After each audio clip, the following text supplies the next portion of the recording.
All right, section 3.2, upper respiratory tract, structure and functions of the nose. The upper respiratory tract consists of the nose, pharynx, and larynx. It is the first site that brings air and its pollutants inside your body. As a health professional, you must understand the roles of the upper respiratory tract in trying to protect you, as well as enabling to live by transporting O2 into and CO2 out of your body. O2, CO2. When you breathe in air through your nose, the air goes through the nostrils, nares, into the vestibule of the nasal cavity. The nares are guarded by internal guard hairs to prevent the entry of large particles. The nasal cavity is divided by the nasal septum into right and left compartments. On the medial wall of each nasal cavity, 3 bony ridges called conchae, turbinate bones stick out into each cavity. Beneath each concha is a passageway called a meatus. The palate forms the floor of the nose.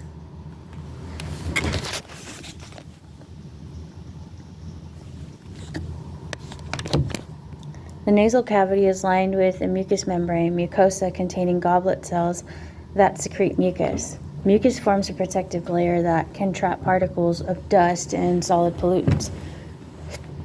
The paranasal frontal and maxillary sinuses open into the nose because they are hollow. The functions of these sinuses are to reduce the weight of the skull and to act as resonating chambers for the sound of the voice. If your sinuses are congested, your voice loses its normal quality. The following are functions of the nose. Passageway for air. The palate is the floor of the nasal cavity that separates it from the mouth and enables you to breathe even with food in your mouth.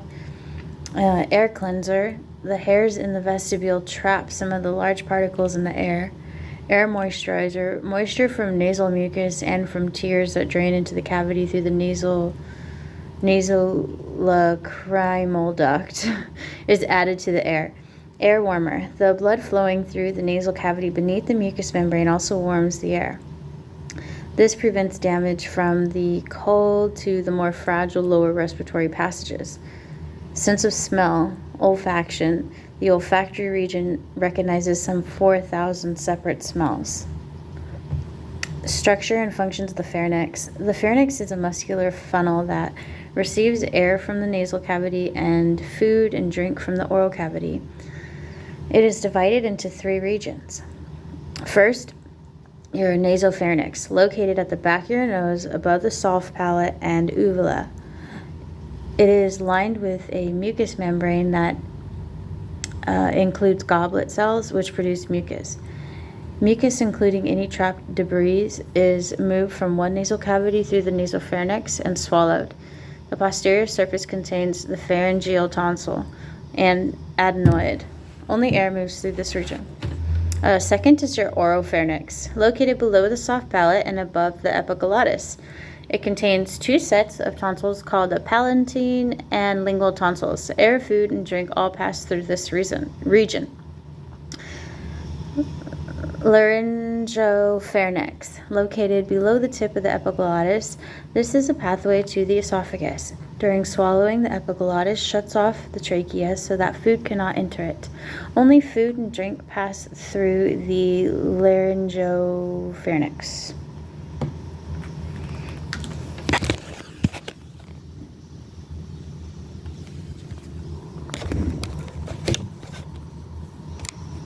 Structure and functions of the larynx. The flow of inhaled air moves from the pharynx to the larynx, an enlargement of the airway located between the oropharynx and trachea. The upper opening into it from the oropharynx is called the glottis.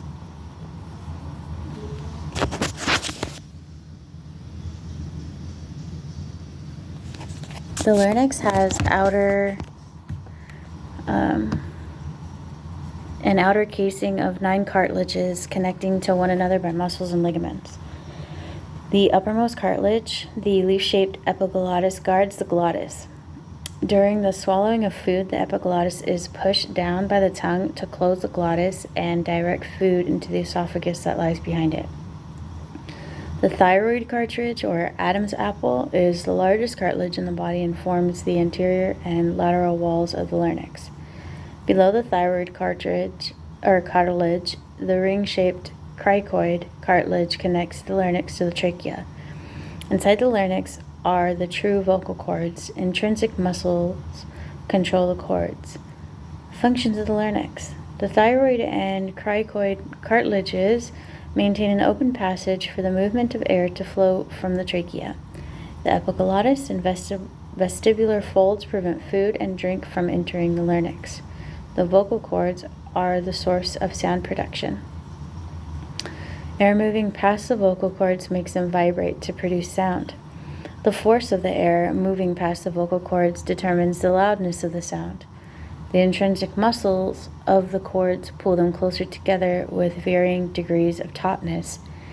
A high-pitched sound is produced by taut cords, and a low pitch by more relaxed cords.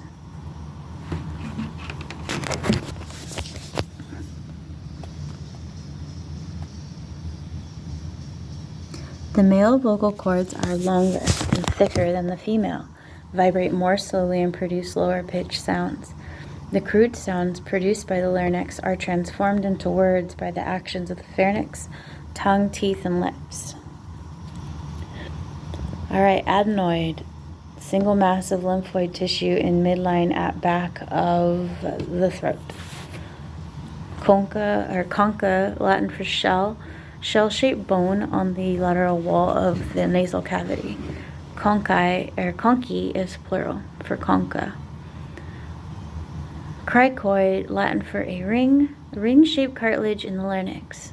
Glottis, Greek for opening of larynx, the opening from the oropharynx into the larynx. Epiglottis, leaf-shaped plate of cartilage that shuts off the larynx during swallowing.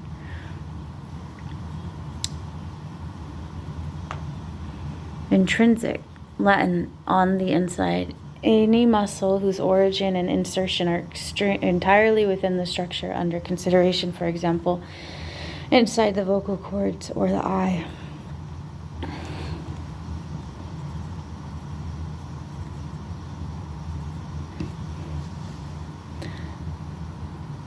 Laryngopharynx.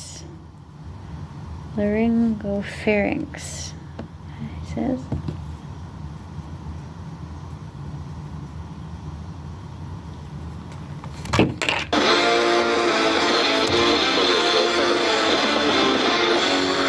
Sorry. My Mastodon started playing.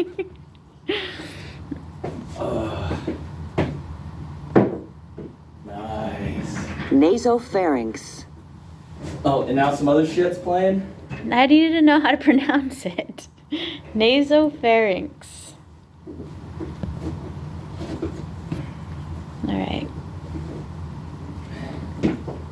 That's what makes Californians sound like Californians. Region of the pharynx at the back of the nose above the soft palate. Yeah. Can you hear me?